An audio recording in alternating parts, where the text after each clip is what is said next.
Jacksonville Jaguars fans, welcome into Duval Daily presented by GenJag.com. I'm Jordan DeLua. Thanks so much for being here. Monday, December 29th. Your Jacksonville Jaguars have given you another Victory Monday. How about it? The 12th Victory Monday of the season. Liam Cohen, the first rookie head coach in NFL history to win 12 games after inheriting a team that won 4 or less games the year before. Liam Cohen has done a masterful job. We're going to talk more about that, I think, later this week because I'll tell you what, I think he has legitimately the best resume Coach of the Year wise.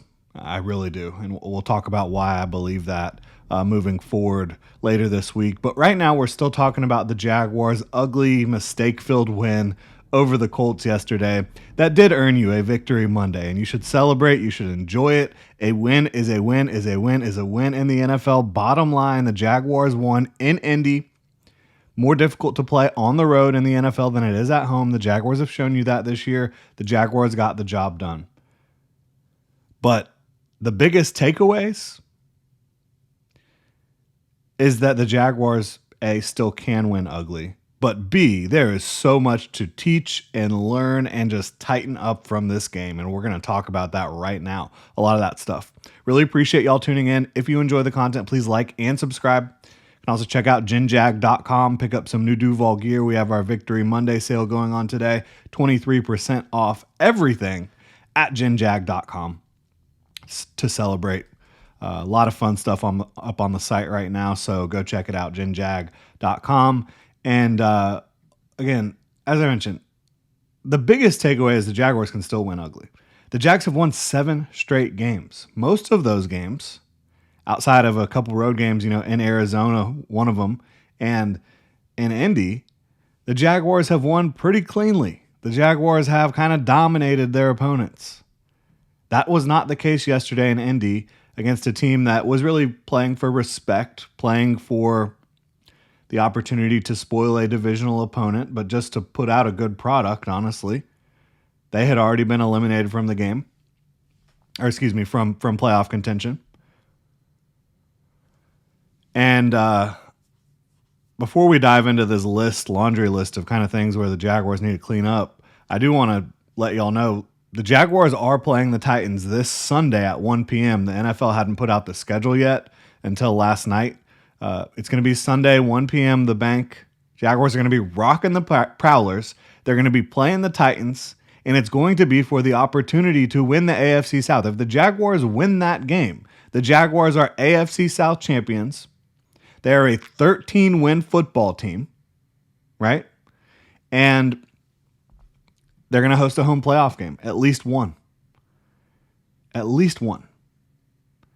That is just so massive. It really is. I mean, the turnaround that Liam Cohen and company have done with this team, and all this to say, I'm going to talk about it a lot this week. I think that the Jaguars deserve everyone in Jacksonville being at that football game. And I know not everyone in Jacksonville can get to the game.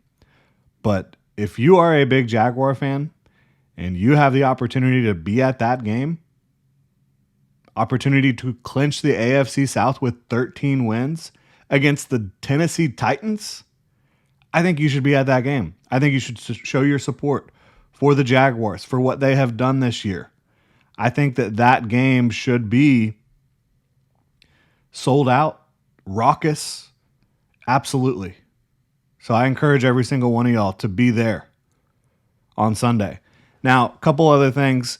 Houston and Indy, they play at 1 as well. So the Jaguars' bid to beat the Titans will be going on at the same time as the Texans and Colts game. So if the Texans lose that game, the Jaguars don't have to beat the Titans, but you just won't know how things are going. So you have to go out there and be prepared and just beat the Titans and let the chips fall where they may elsewhere, right? Couple other scenario situations. Los Angeles Chargers at Denver Broncos is at 4:25 p.m., so you won't know about that. If the Chargers beat the Broncos and the Jaguars beat the Titans, the Jags are going to jump the Broncos, and they'll be a top 2 seed. absolutely huge implications in that game because if you're a top 2 seed, you get multiple um, multiple home playoff games if you win your first one, right? And then the Patriots and the Dolphins is also at 425 on Sunday. So that's another one. If the Dolphins somehow beat the Patriots, I mean, the Jaguars still have the 1 seed on the table, right? If the Chargers beat the Broncos and the Dolphins beat the Patriots, Jaguars are going to be the 1 seed if they can beat the Titans. I don't expect both of those things to happen, but it's worth watching. It's worth paying attention to. And now, with all that said, let's get back into this football game against the Colts. I don't think that the Jaguars were unprepared for this game, but I don't think they were locked in consistently enough. I don't think that they felt that kind of intensity that you've seen them play with, against the Broncos and some other teams. It just didn't feel like they were as locked in. I thought, and so all of these criticisms, there's also compliments for each aspect of the team we're going to criticize. Like, I thought Liam Cohen later in the game was trying to hit too much outside the tackle, whether that was like a outside zone, a toss, pitch, a jet sweep. It just was not working. The Colts were shutting that down, and there was too much of that in the second half. And I thought that was clearly kind of a bit of a mistake. Like, there were other things that were working so well for the Jaguars. Why are you consistently going back to this? And the other things working so well is a credit to Liam Cohen and the offensive coaching staff. But I think that there was clearly missed opportunities on given plays where the Jaguars just kind of kept pounding their head against the wall trying to get outside the tackle in the run game.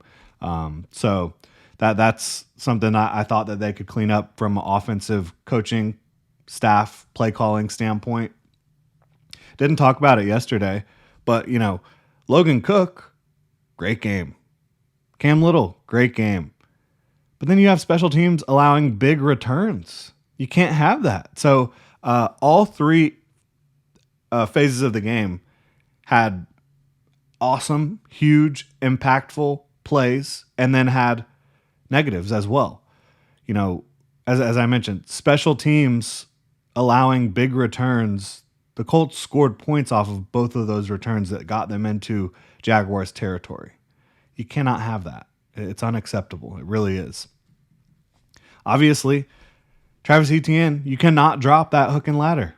You can't do it. That's got to be caught. And I know people were critical of Liam Cohen at that time.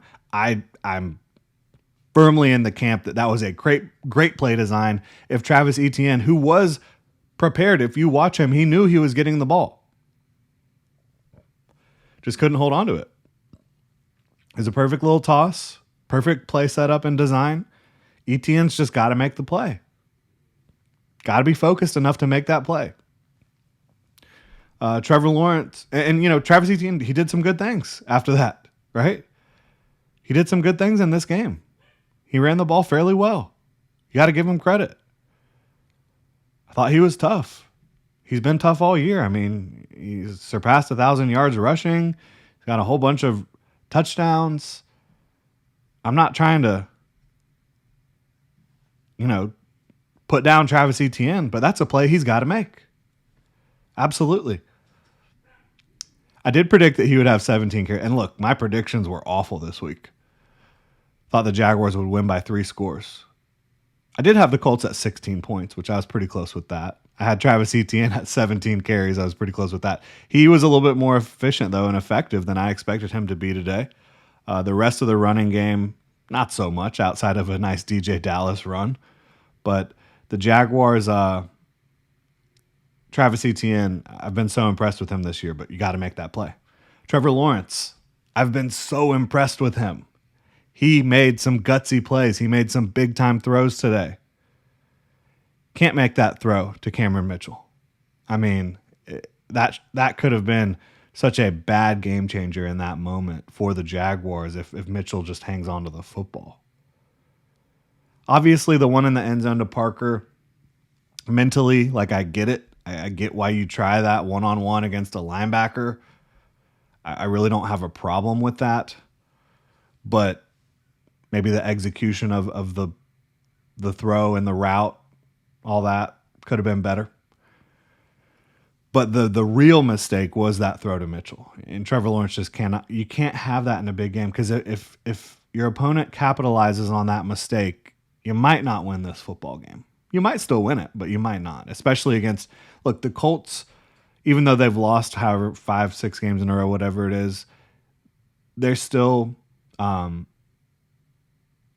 they're a tougher team than like some of these teams at the bottom of the league, like the Jets and such. But they're not nearly as good or not nearly as able to capitalize on your mistakes as teams like the Patriots, the Broncos, the Texans, right? The Bills, certainly. So you just cannot have that mistake in the playoffs from Trevor. Two throws that one was intercepted, another one should have been intercepted. You got to be a little bit cleaner than that, in my opinion.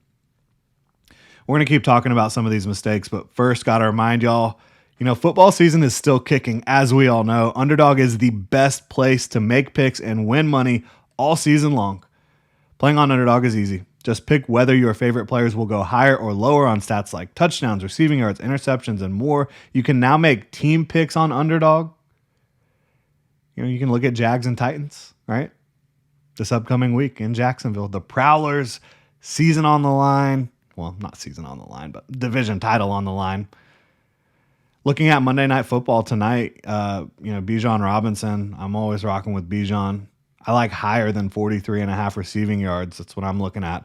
Download the app today and sign up with promo code DuvalDaily to score $100 in bonus funds when you play your first $5. That's promo code DuvalDaily. Underdog. Make picks, win money. Must be 18 plus, 19 plus in Alabama and Nebraska, 19 plus in Colorado for some games, 21 plus in Arizona, Massachusetts, and Virginia, and present in a state where Underdog Fantasy operates. Terms apply. See assets.underdogfantasy.com/web/play and get terms _DFS_.html for details. Offer not valid in Maryland, Michigan, New Jersey, Ohio, and Pennsylvania. Concerned with your play, call 1-800-GAMBLER or visit www.ncpgambling.org. In New York, call the 24/7 Hope line at 1-877-8-HOPE-NY or text HOPE-NY 467-369. Shout out to Underdog Fantasy. Supporting them, you are supporting us, and we really do appreciate y'all's support around here. I did just remember, for Victory Monday, that sale 23% off at genjag.com. Code Duval, DUUUVAL. I don't think I said that at the beginning of the show, so I apologize for that, but y'all should know the drill by now. Getting back into some of these just weird things the Jaguars were messing up, I felt like the offensive line, they can't get beat in the way they were in this game. The Colts were sending a good amount of pressure. That's for sure. And when that happens, you're not going to have the numbers all the time in your favor, and you're going to have Trevor Lawrence getting the ball out quickly and all those things and dialed in. But I do feel like there was just some moments where one-on-ones were lost that should not have been, that cannot be lost as quickly as they were. Quick pressures, that the Ezra Cleveland versus, Tommy Adebawore, that was just a clean inside rush for Adebawore. That sticks with me the most, but there was some other moments. And yeah, you have Jonah Monheim out there. You have Walker Little out there. Not your starting center, not your starting right guard. But the play that sticks with me the most is a starting left guard. Ezra Cleveland. Can't have that. Can't have it. So there was different ones throughout the game where I felt like the offensive line didn't do a good enough job. But then there was other plays, as I mentioned, with pretty much every single facet of the game where they made great plays. And there was times where they got push in the run game. There was times where they cleared holes in the run game. There was times where they gave Trevor Lawrence all day to throw the ball. So it's just a lack of consistency and focus, in my opinion, to be as dialed in as you need to be. And you're not going to play perfect every down the whole game, but it's about kind of those like percentages. I felt like it was too close to 50% with mistakes mentally, physically, and a lack of focus versus executing at a high level. You need to be up higher than 50%. You need to be trying to hit 60, 70% in terms of your just winning as an individual and as a team on a given play and on a given drive. Buster Brown and Eric Murray both made really good plays in this game. Buster Brown made a bunch of plays on the ball, but he also got beat deep in this one. Buster Brown got lucky that it was a bad pass, and he ended up being able to get a pass breakup on the play. It's like, oh, great play, Buster. Well, wasn't really a great play. If Phillip Rivers can throw the ball down the field, that's probably a touchdown on you by Alec Pierce. Eric Murray got beat deep as well by Alec Pierce. He grabbed Alec Pierce's arm, and it probably wouldn't have been caught, but he grabbed Alec Pierce's hand, arm area, wrist, and got called for the pass interference. So those are two plays. Like, if you're playing a different quarterback, both of those could have been touchdowns. Getting beat deep. But both of those guys made good plays as well. So many mistakes in this game. Probably missing a few. BTJ certainly could have played better. But all the guys still just did enough to win this game. And the Jaguars, they moved the ball. I mean, you look at the stat line. 121 yards on the ground. 263 through the air. They were moving the ball. I think they punted twice. Yeah, they only punted the ball twice in the game. I think that there was some pre-snap stuff that kind of crept back in that was ugly. Sometimes that happens on the road, which again goes back to the importance of being able to play games at home in the playoffs. If you can play at home and not have that crazy raucous crowd noise when you're on offense, that helps with the pre-snap stuff. It really does. But I definitely thought there was some pre-snap issues. I thought there was some silly penalties, like the Josh Hines-Allen delay of game. I mean, we're laying on the guy. Come on. And no disrespect to Josh Hines-Allen at all, but that was, again, just a great player not having the best moment. That's how I felt about it. The Jags have a lot to clean up. A very, very lot to clean up. But the beautiful thing is they're a good team. They won the game. And now they have every opportunity to go win the AFC South this week. It doesn't matter. Texans and Colts does not matter. Win against the Titans with the Prowlers on in front of a home crowd that should be absolutely lit. And you're the AFC South champion, and you give yourself a chance to go watch some 4:25 p.m. football and see if you get more than a third seed. Maybe you end up with a 2 seed. Maybe you end up with the 1 seed. Wild things can happen. The Dolphins look like they're playing a little bit better football right now. The Chargers coming off a disappointing loss, obviously, to the Texans, and some people are talking about, will they sit some players? I don't know. We'll see. Bottom line is the Jaguars need to just go handle their business against the Titans. I think it would be great for them to play a little bit of a cleaner game mentally, focus-wise, going into the playoffs than they did against the Colts yesterday. And I would expect them to, just when you look at what they've done at home. And we talk about this all the time, but look at how they've played at home. Jets, 48-20. Colts, 36-19. Chargers, 35-6. Their last 3 home games, they have just boat raced teams. And the Titans are a team that, they're feisty. They're playing a little better football. I think Cam Ward is going to be, a guy they really try to build around. But they're still a ways off. They're going to be trying to play spoiler, but the Jaguars can't let that happen. Clean up these mistakes. Clean up the mental mistakes, the coaching mistakes, physical mistakes, lack of focus, and you'll be just fine. Damn good football team. Team to be proud of. Really appreciate y'all tuning in. If you enjoy the content, please like and subscribe. Y'all have a good one.